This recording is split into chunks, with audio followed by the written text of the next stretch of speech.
ഗോൺകതീര ഇന്ന് സോഷ്യൽ മീഡിയയിൽ നിരവധി ആരോഗ്യ അവകാശവാദങ്ങൾ ഉന്നയിക്കുന്ന ഒന്നാണ്. ഈ വീഡിയോയിലൂടെ ഗോൺകതീരയുടെ ഗുണങ്ങൾ, പാർശ്വഫലങ്ങൾ, ശാസ്ത്രീയമായി അറിയാവുന്ന വിവരങ്ങളാണ് പങ്കുവെക്കുന്നത്. ഗോൺകതീര ഒരു പ്രകൃതിദത്ത ഭക്ഷ്യഗമാണ്. വെള്ളത്തിൽ കുതിർക്കുമ്പോൾ ഇത് ജെല്ലി പോലെ വീർക്കുന്നു. പലരും ഇത് വേനൽക്കാലത്തെ ചൂടകറ്റി ശരീരത്തെ തണുപ്പിക്കാനായി ഉപയോഗിക്കുന്നു. അതുപോലെ തന്നെ ആരോഗ്യ പാനീയങ്ങളിലും ഇത് ചേർത്ത് ഉപയോഗിക്കുന്നു. ശരീരത്തെ തണുപ്പിക്കുക മാത്രമല്ല, ഇതിലെ ജെൽ പോലുള്ള ഘടന മലബന്ധം കുറയ്ക്കാൻ സഹായിക്കുന്നു. അതുപോലെ വിശപ്പ് നിയന്ത്രിക്കാനും ശരീരഭാരം കുറയ്ക്കാനും ഇത് സഹായിക്കുന്നു.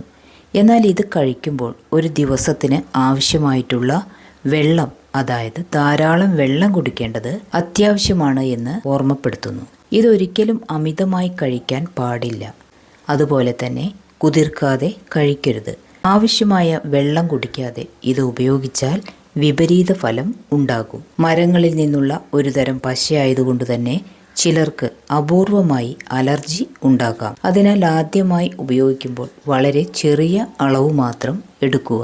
ഉപയോഗിക്കുന്ന വിധം: ഒരു കഷ്ണം ഗോൺകതീര 1/2 ഗ്ലാസ് തിളപ്പിച്ചാറിയ വെള്ളത്തിൽ 8 മണിക്കൂറെങ്കിലും കുതിർക്കാൻ വയ്ക്കുക. ഞാനിത് രാത്രി ഇട്ടുവെച്ചതാണ്.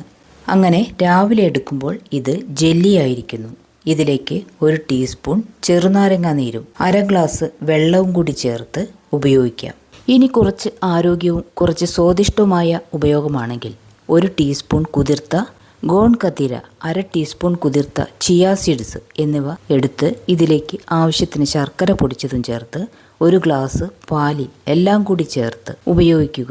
എങ്ങനെയായാലും 1 ഗ്ലാസ് പാലിലേക്കായാലും 1 ഗ്ലാസ് വെള്ളത്തിലേക്കായാലും 1 കഷ്ണം ഗോൺകതീര മാത്രം കുതിർത്തത് ഉപയോഗിക്കുക.